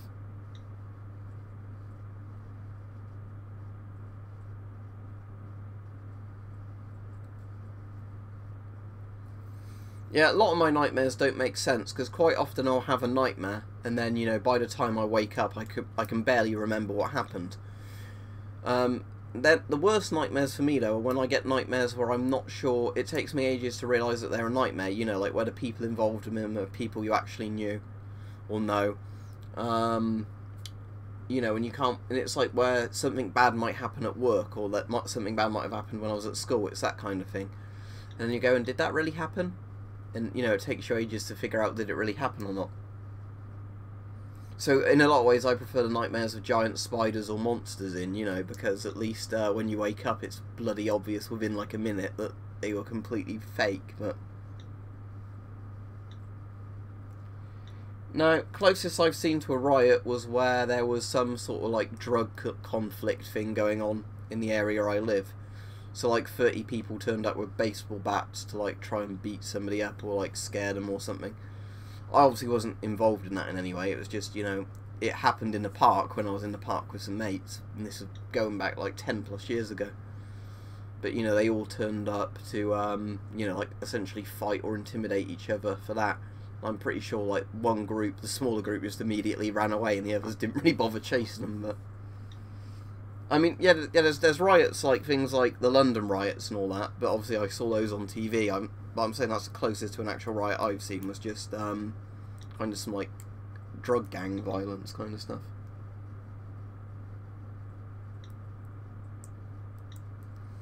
I swear I've seen a film with that sort of premise, or like one of the anthology films where that happens, where a guy thinks he's dreaming and does horrible stuff, and then it turns out it really happened. Doesn't H.P. Lovecraft's Dreams in the Witch House kind of have that as a premise of the story? Like, he thinks he's dreaming, but then a lot of stuff really happens, or he gets possessed by his nightmares or something. No, I've never had sleep paralysis. I'd absolutely hate to have that, but I've never had it. But I normally sleep on my side facing the wall. I find for me that's the easiest position to fall asleep in. Because I generally find it quite hard to fall asleep on my back, so that's probably why I've never had it.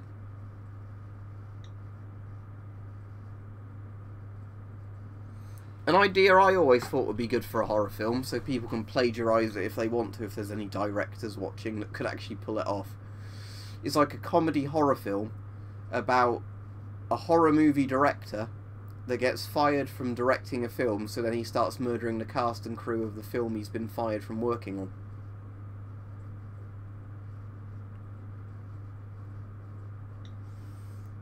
You know, if you could make that work. So it'd be like a comedy horror, it wouldn't be serious, but it would be, you know, like where you know, like the cast and crew are actually getting murdered on the set, and for a lot of things they don't think it's real. You know, a bit like that Inside Number 9 episode that was the quite recent one, although I've had this idea for ages, but a bit like that, you know, where, but that's like a really weird meta episode, isn't it? But that kind of thing.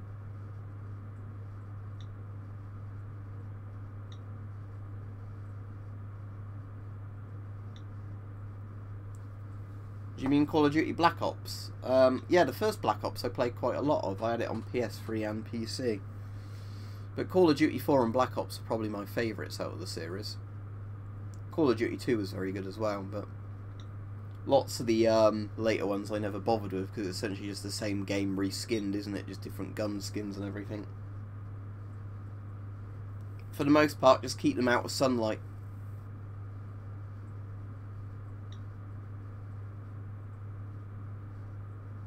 Oh, isn't that the one which has George Romero in? But no, I didn't buy any of the DLC, so I've not played that one. Because the only zombie maps that came with the game were like the Kino one, or whatever it was, wasn't it? Which is the zombies in the cinema, and then there was another map, and I can't remember what it was. Is it the White House one? I think it's the White House one, isn't it? Where you can play as Tricky Dick Nixon. Yeah, Pentagon one, that's what I'm thinking of. But I've not played like the Moon one or any of those.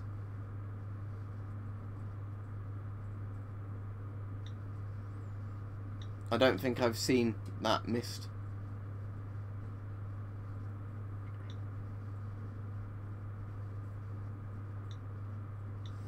I'd say out of all of them, I still think Call of Duty 4 was the best one, because I think it was the first one where they got the mix of everything really right. But yeah, most people would either say Call of Duty 4, wouldn't they? Call of Duty 2, Call of Duty 4, World at War, or Black Ops. I've never heard any... Some people say Modern Warfare 2, but it's all the games in around that sort of few years of release, isn't it? People don't tend to say Call of Duty 1 or Call of Duty 3 whenever they say best Call of Duties. And they never seem to go past Black Ops. Like, for most people, they say Modern Warfare 2 or Black Ops was the last good one. Yeah, I've played Call of Duty 1, but I don't think it's all that good. It's very different from the other Call of Duties. It's a lot more like the older Medal of Honor games, really, isn't it? Yeah, it's a Geiger counter. I've not got any radioactive sources. This is just the background radiation it's reading at the moment, which is 0.09 microsieverts, or whatever it is. Mini-sieverts, microsieverts. If you want me to just show you that it works, I'll use the radium watch this time. Hang on. There's a German World War II radium watch. It's not going to get a super high reading off of that, but As you can see, that's a lot higher than the background level anyway.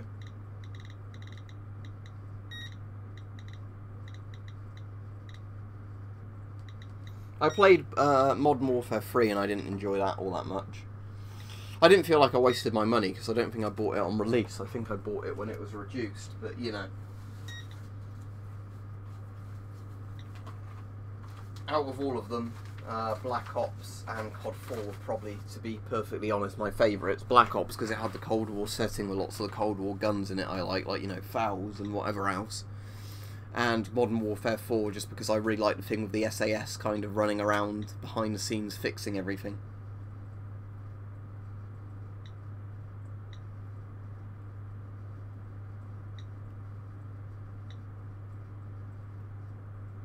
I didn't mind Dunkirk, but I've never had any incentive to rewatch it. Just go on eBay, search for surplus, and you can find lots of it, Penguin. What, Five Nights at Freddy's is that? I've played Five Nights, I think 1 and 2, and I've never had any inclination to want to play any more than that. Not that I found them particularly scary or anything, just there's only so long a particular game series that's very minimalist can keep me interested. My favourite Mars Carson's the Avon CT12. Yeah, I've played Garry's Mod. I've put loads of hours into Garry's Mod over the years. I used to really like the zombie survival servers on Garry's Mod. And Trouble in Terrorist Town when it was quite an early mod. Because the guy who did, one of the guys who did Zombie Master did that. Because I used to play it before it even won the Garry's Mod contest thing. But it used to be called Serial Killer, basically, but then they called it Trouble in Terrorist Town. I like that before it got really complex, so lots and lots of updates, but yeah, Garry's Mod's great, just because for the low price of Garry's Mod, there's just so much you can mess around with. You know, it'd be great for streaming in some ways, Garry's Mod, just because the sheer amount of content in it.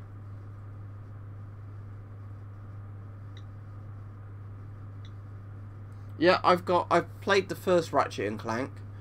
I think I've played some of the others, but I don't own them. But the only one I can remember properly is the original Ratchet & Clank, and I like that, yeah. Wasn't that made by the people who made Spyro? If I remember right. But yeah, the original Ratchet & Clank's good. Right, I better check your video again, Mike, just to see if there's anybody else that's blocked that needs unblocking. Alright, let's pause this video and have a look. Sort by newest first, that would make sense. No, the last comment was 3 hours ago on there. But I have unblocked UK Airsoft because he used to be one of my patrons. And he was actually a pretty good bloke.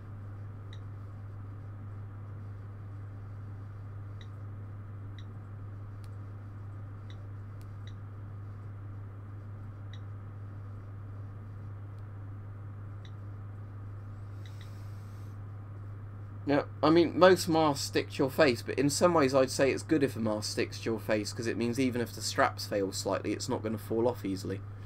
Or do you mean like it uncomfortably sticks to your face, as in, like, sweaty sticks to your face? I don't think we have a British FEMA, sadly. Because Britain's so badly prepared for any emergencies, we wouldn't have anyone to deal with it. What generally happens if we have flooding or anything like that, people get completely shafted, local, you know, fire crews and everything can't cope because they're not funded, and then if you're lucky, a few days late, you know, too little too late, the army will get called in to help, and they do a good job, but the problem is the politicians never call the army in, even though they could be helping people initially. An Orient, what's the actual model of this one? It's Mako 2, isn't it? The Mako 2. There you go. I changed the strap on it because I like having chainmail straps on it, the shark mesh straps, because they're quite cheap and being stainless steel. You can clean them very easily. But yeah, 200 meter dive watch, automatic movement. That would be one of my interwar masks, Anon, so one of my British ones, but I can't tell you because most of those dates have actually faded off the rubber because they're so old, but they'd be somewhere from the 1930s. Yeah, I think all those bows are fiberglass. eyebrows, carbon fibre, whatever you want to call them. Because I don't have any wooden bows.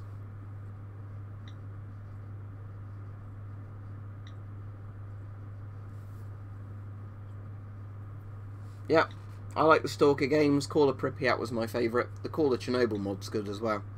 But the main reason I like Call of Pripyat more than the others is just that it's 3 big maps with lots and lots of side quests that are actually well made, rather than it being lots and lots of small maps with lots of loading screens and all the side quests being go to this place, shoot this guy, bring me back an item.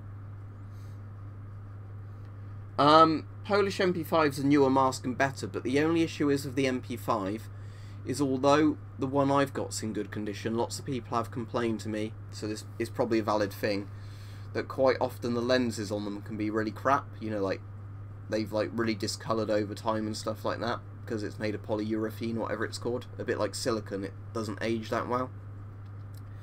So while my one is good, bear in mind with Polish MP5 masks, they're one of those masks that can quite often have a lot of problems. But I'd certainly recommend it over the M65. I think if you bought an old mask, the M65 is more likely to be in a working condition. But the Polish MP5 is a much better mask overall in terms of how good, you know, like the view is. It's got a voice diaphragm on it, you know, it's got a drinking tube, all that kind of stuff. I've got quite a few instruments. The only one I can ever say I've ever come close to playing to a decent degree is the piano, and I've not played that sadly in yonks.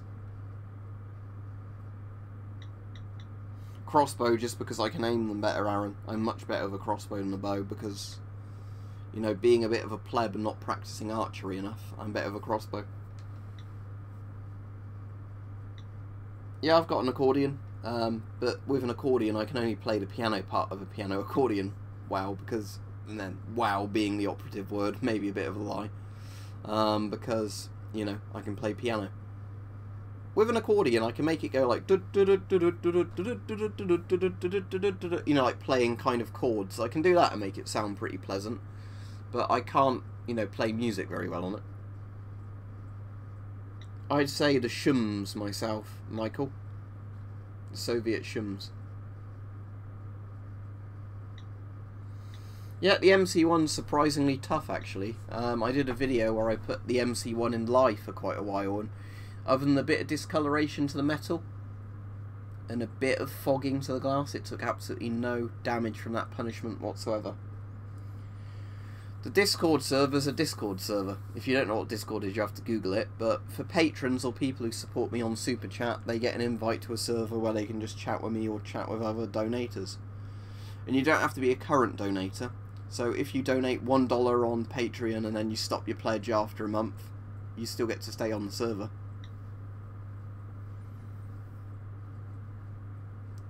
But it's just a way you can chat with me in a bit of more of a laid back way, because I'll check it a few times a day and chat. Now and again I'll voice chat with people on there, but that's a lot rarer. A lot of the time it's just I come on to reply to a few posts and then leave again. A Motorola G4 is my phone. It's a pretty good phone. Let me show you that picture I took of it earlier, of the the really good picture I got of the sloth, or the sloth, depending on however you pronounce it. I'll turn the brightness right up so you can see it. Wow. But yeah, that was the picture I got earlier, and I think that came out really well. It's very rare to get a sloth looking at you like that, because most of the time the sloth's just hiding away, sleeping in the tree branches, but he was actually looking right at me there. Yeah, mine's a few years old, trailer morph, 2 or 3 years old, but it still works, so I don't have any need to update it.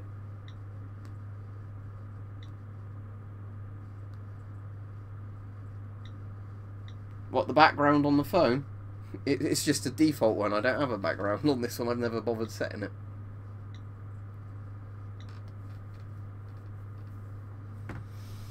Yeah, it does get a bit old, Army Aloof. I don't mind too much if it's only 1 or 2 times a stream, but I found since removing the things from the FAQ, they actually get asked less, and I can just quickly say on CT12 and move on, you know, rather than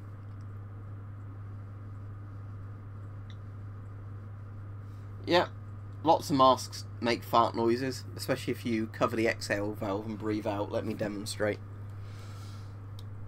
I can probably do that all right with the Finnish M61.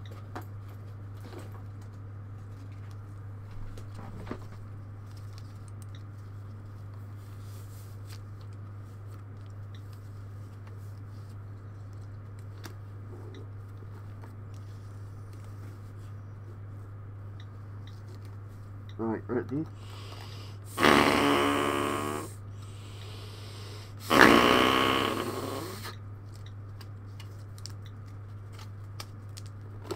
There you go.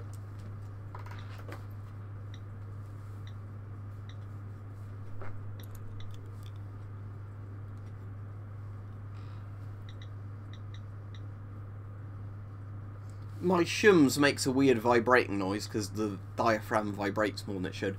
With the shums, for some reason, if you're using it with a small filter, not a hose and a coffee can filter, it tends to vibrate. And I guess it's because the air pressure is lower or higher than it would normally be in the mask.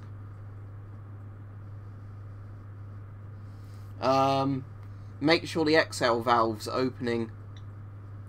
Yep. People can now donate through Super Chat, Mike, because what I've done now is I've said to anybody, if they do a Super Chat, make a comment on any of my videos telling me what their Discord ID is, then I can add them to my Discord friend list and I can invite them that way. That way it's fair, you know. Because it was a bit unfair before where I was saying if you gave me $1 on Patreon you could have a Discord invite, but not if you gave me like a £10 plus Super Chat. That just, you know, wasn't really fair. So anybody who donates to me through Super Chat or Patreon now, I can sort them out a Discord link. They just have to remember to actually give me their Discord ID, because I've had a few people Super Chat say, oh yeah, I'll give you my Discord ID, and then they never post it. I don't have a basement, because most houses in the UK don't have a basement. I've got an attic, and the attic isn't scary at all. The attic is just full of junk, basically. It's the hatch is in my room, but if you go up there, it's just a big, long, diagonal attic. Oh, thank you very much. Okay, let me add you now then, because you've actually given me your Discord thing in the Super Chat, which is a good way of doing it, but thank you. I appreciate the donation, but let me just load up Discord and I'll do it now. But yeah, that's the easiest way of doing it, to be honest. If you do a Super Chat and give me a Discord thing there, unless it's in a game stream, because then I won't be able to do it at the same time. I'm just loading up Discord, mate, and I'll sort that out for you. So far, I'm really enjoying the Chernobyl series. I mean, I don't know if enjoy is the right word for something like Chernobyl. It's a bit like Fred's, isn't it? Where it's a bleak, depressing thing, but it's very good. You know, they're doing it. They're paying respect to the people who deserve respect. They're making the people look like dicks who were dicks during the entire Chernobyl thing. Right, add friend. Enter your Discord tag. Send friend requests. Oh, I guess the 4-digit tags that. Hang on.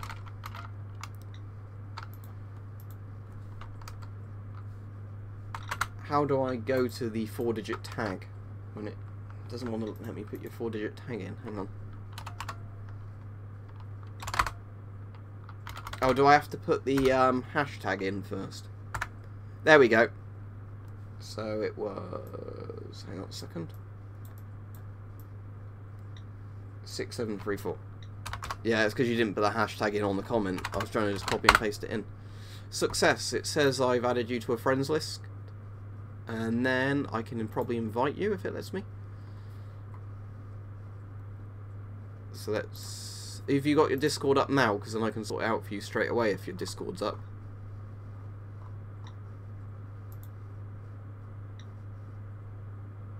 Ah, okay, that's weird. Right, yeah. As soon as you accept my friend's request, I'll invite you to the server.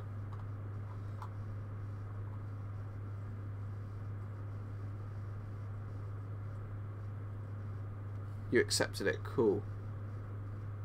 Right. I see you 000, invite server, weapons and stuff 93, invite sent. There you go. And as soon as you join it, I'll put you in the patrons category because I'm moving everybody to that. And you've accepted it, I think, or it's at least showing you as on the list. Roles, patrons, ticked. There you go.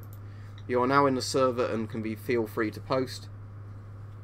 And you can see what a hive of scum and villainy it is, even though everybody who's actually in it doesn't seem to have a problem with the server, but I've heard people moaning about... As I said, I'm not going to get into e-drama.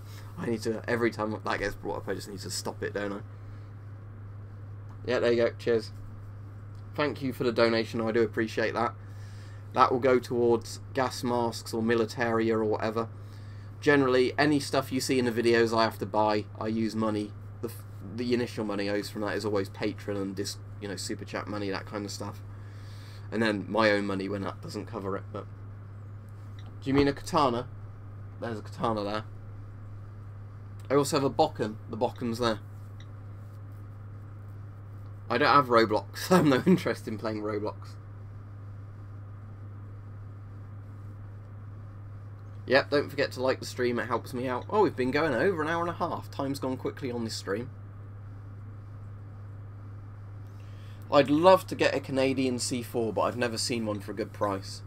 At some point, when they come down in price a bit more, I want to get a Chinese FMJ08, which is the Chinese S10 copy, because I want to see how good the Chinese did at copying an S10. Or historical martial arts, historical European martial arts. The people who do it properly, I think, is very cool.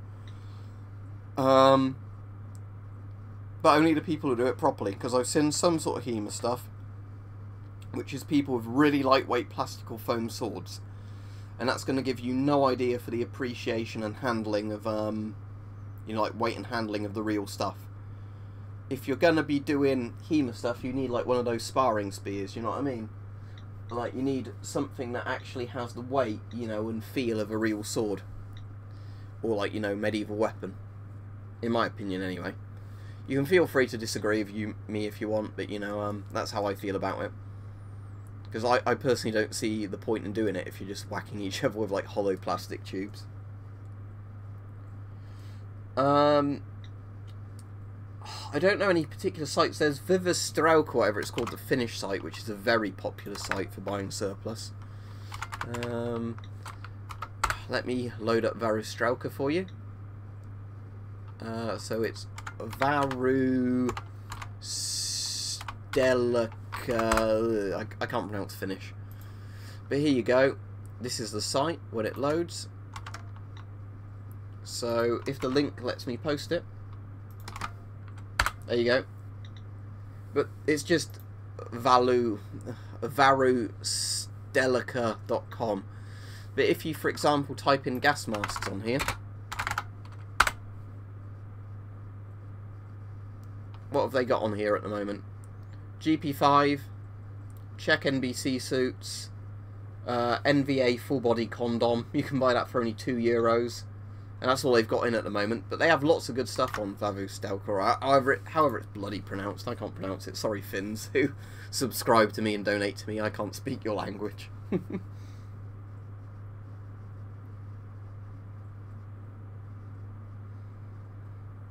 About the problem is, in Battlefield 5, the Chinese copy of the S10 is in that game, despite the fact it's set in World War II, because DICE don't know what they're doing, frankly.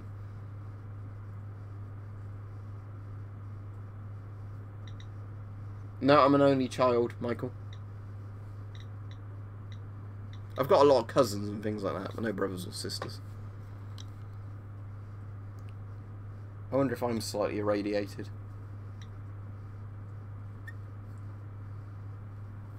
No, apparently not. Disappointing now with all the radioactive stuff I've been handling. I'm not hot.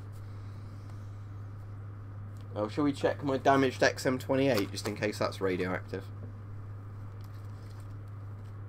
No, it's not ticking any more than it was on the outside. It's actually even less inside the bag because it's even less than the background radiation level in the bag.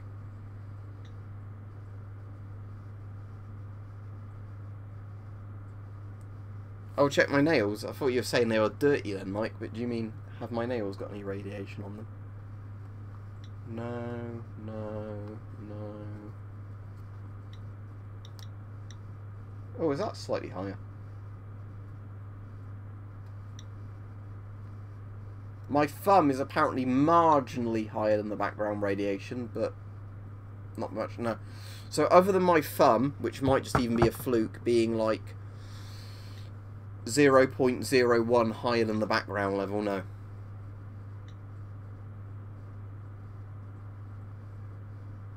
I don't have any bananas. There might be some in the kitchen. I wonder if banana oil, but banana oil's not technically banana, is it? Oh, I don't have the banana oil in this room anymore.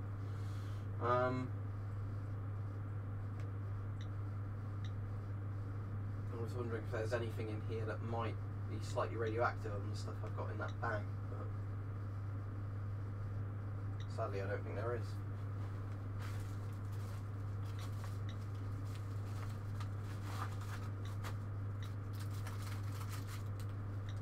but as I've got most of the radioactive stuff in this little envelope, I'm sure if I just get this and shove it in here.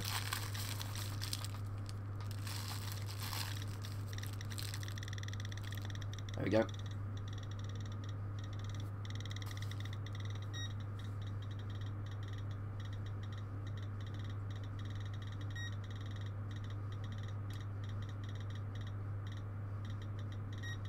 I didn't get it from Varustelk, or however it's pronounced, but yeah, that's the thing I got, and €2 is a lot cheaper than what I paid for it. I paid like £5 to £10 for my NBC poncho, but yeah.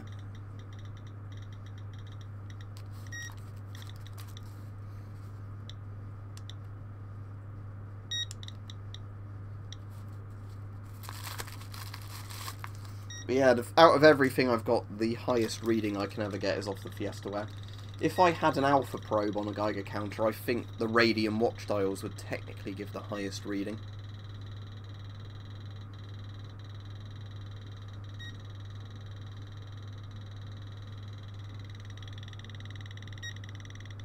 I've already got all those masks though, thank you for the offer, but I don't have a PO box and I already have those masks. Yeah, thank you, reminder for everybody to like the stream.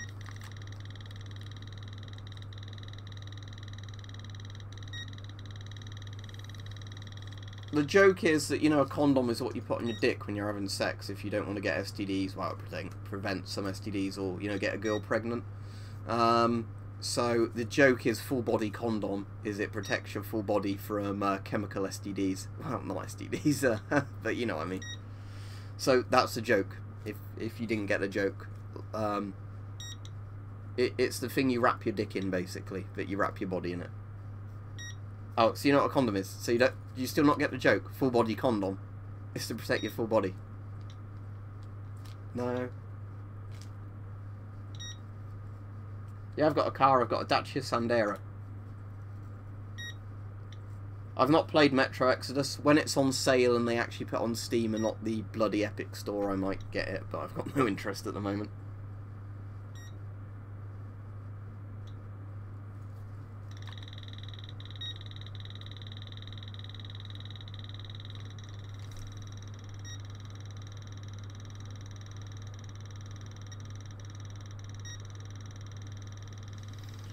Interestingly enough, the Polish canteens work with the Israeli masks, but otherwise the Israeli canteens. Condonium. But speaking of that, like when I've talked about the radioactive quackery before, I actually want to try something. This is going to be really stupid, right?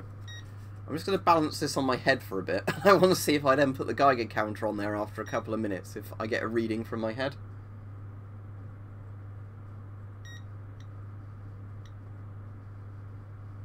What's Royal Ascent? Is that them? Is that backing or what, Mike?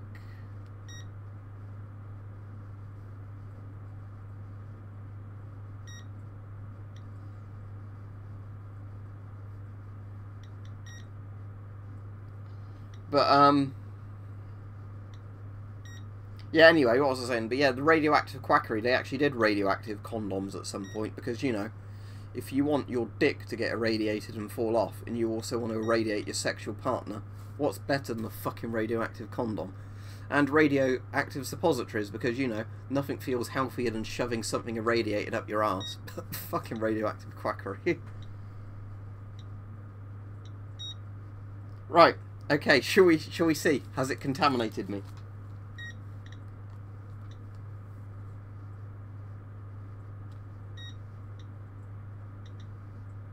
Is that higher than background levels?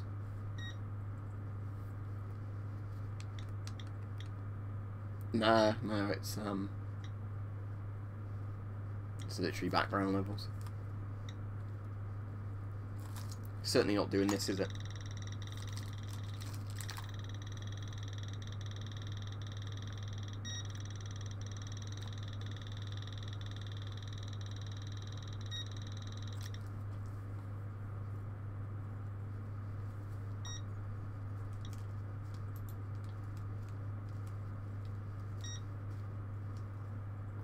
Knife crime prevention order, which won't prevent any knife crime.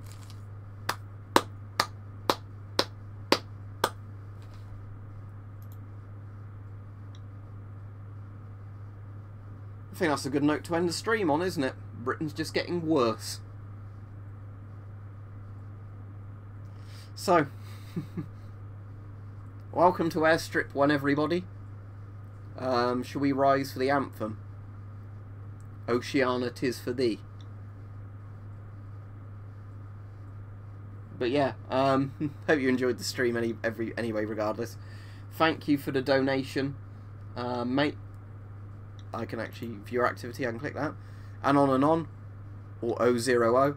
Thank you for your $5 donation, I do appreciate that, because that will go towards things.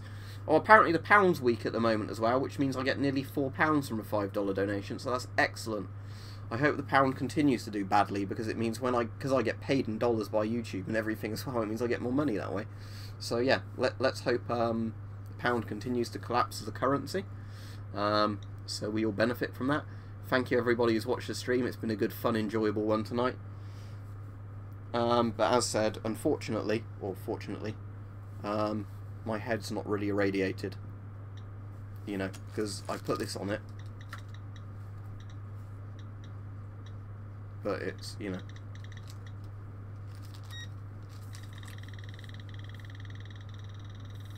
I think that's a good place to end the stream, don't you? Yeah, so thanks for watching everybody, hope you've enjoyed it, and I would not recommend you do this at home, but I'll soon be getting a Chernobyl suntan, I imagine.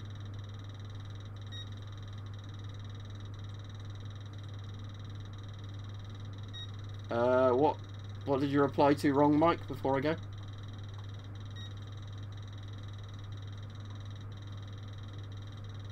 Oh, see you later, Radhead Liam. I could come up with my own radioactive quackery hat, couldn't I? A hat that's radioactive. Anyway, yeah, thanks for watching. Hope you enjoyed seeing me irradiate myself. Right, see ya. And I assume I won't get brain cancer, who knows. Thanks for watching.